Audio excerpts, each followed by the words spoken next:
Hello, friends. Welcome back. We are on day 6 of our 9-day to having a spiritual business challenge. Okay. So I want to talk a little bit today about and this, for the record, like these 9 days, all of this is information that my guides gave me, and it was all channeled and downloaded. And so I'm just following what they say. Okay.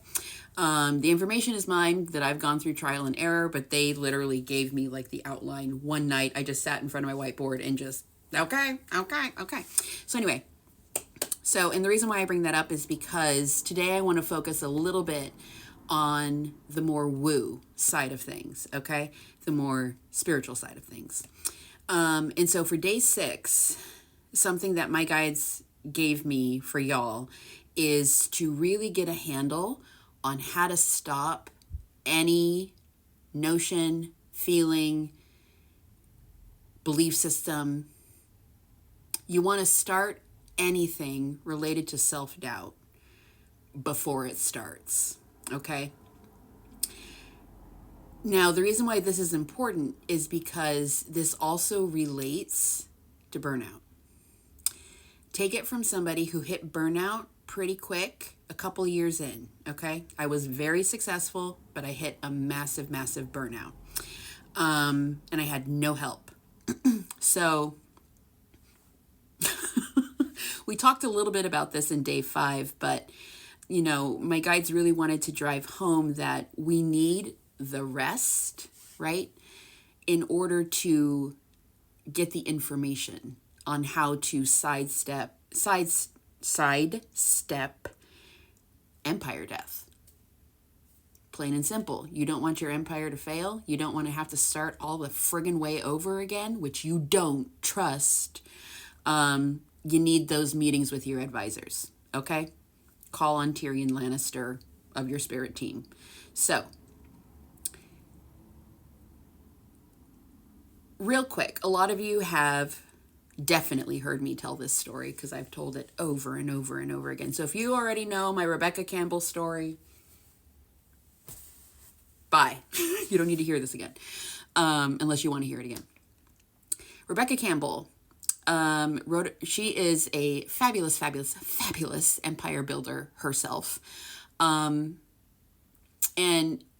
I actually really encourage my private coaching clients to study her empire that she's created and built. Because she's done a really excellent job at creating a lot of passive income for herself. She did it beautifully. Why? Because she was having meetings with her spiritual advisors, okay? So anyway, Rebecca Campbell is a world-renowned author, psychic, oracle card reader. I don't believe she reads tarot, but I know she did oracle readings and psychic readings. Now, she wrote a book, Rise, Sister, Rise. And at some point in that book, she told this story. And it was all about the importance of a spiritual practice. And so at the time, she was about to get married. So they were like heavy in the detail planning, a wedding, a big wedding. She was working full-time as a psychic and an oracle card reader. This woman was working literally, if memory serves, like 20-hour days. Like me, back in the day. Literally sleeping like 4 hours a day. And that was her schedule for months, okay? And for like booked up. Her schedule was booked months in advance, 4 hours. That was all she could get. God help her if she got sick, okay? So she was very successful. Great, right? And so she's carrying on. She's doing her thing. She's working herself to the bone, trying to get everything ready for the wedding, trying to get her, her bookings done and da-da-da-da-da-da. And her spirit guides kept saying to her, you need to go to a sacred site. So something like Stonehenge, something like that. And you need to go to a sacred site and you need to meditate. And so she took that to heart and she was like, okay. And starts trying to find room in her schedule. Couldn't fit it in. Couldn't fit it in anywhere. Long story short, she ends up somehow, some way at a convention like in Europe or something. I can't quite remember. It's been years since I've read the book now. But she ends up somewhere. And it just so happened that a bunch of the lectures or whatever it was got canceled for the day. And there was a bunch of other women there, and they're like, "Hey, Rebecca, we're going to go meditate at a sacred site. Do you want to come?" And she was like, "Yes." So she goes. While she is there, she's meditating, and she receives a message from her guides. "You're going to cut your day in half. But those other 10 hours are not for sleeping. They're not for rest. Those other 10 hours are for your spiritual practice, and you will be rewarded." Because her guides knew like how close she was getting to complete, total meltdown, burnout. And so she goes home and she's like, "Oh my God, I'm going to lose all my clients. I'm going to have to move in order to do that, cutting 10 hours out of my day. Oh my God, I'm going to have to move people's appointments weeks, months out. Everybody's going to want a refund. My business is going to fail. I'm not going to have the money to pay for my wedding, let alone my bills after I get married. And everything is going to fall apart. And this is the work, like, this is career suicide, basically, right?" She's like, "People are not going to understand. This is so bad, so bad, so bad." Total panic.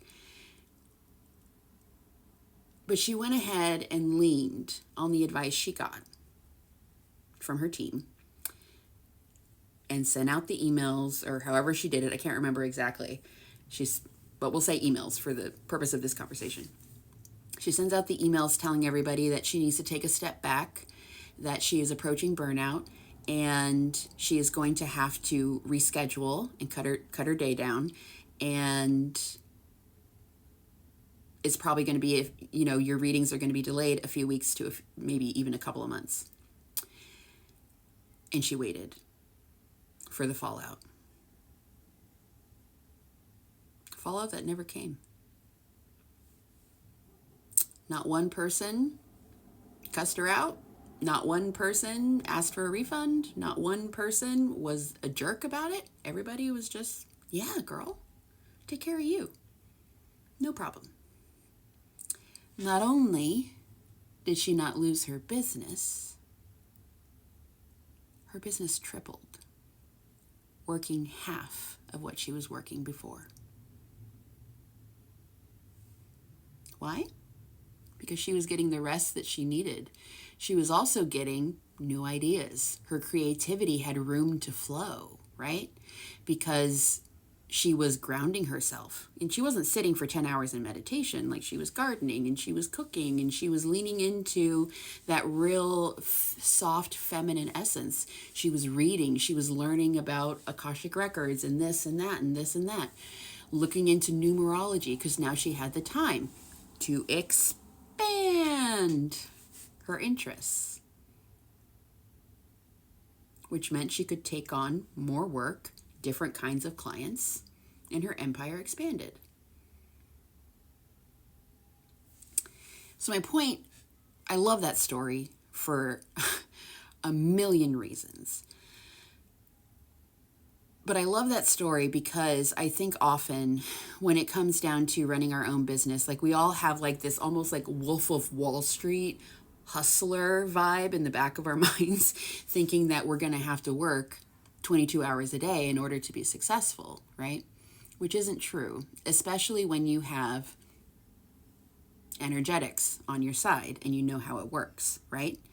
So I love that story mostly, 99%, no, 75%, because the moral of that story is the more you give to yourself, the more you take the time and the resources to replenish your own energy, to take care of you, the more money you make. So it's not just, "Oh, I found inner peace." No, bitch, her bank account tripled. It works. So please, please, please, don't allow yourself to approach burnout, okay? And we're going to talk about how to do that schedule-wise in the next couple of days. I'll see you guys soon.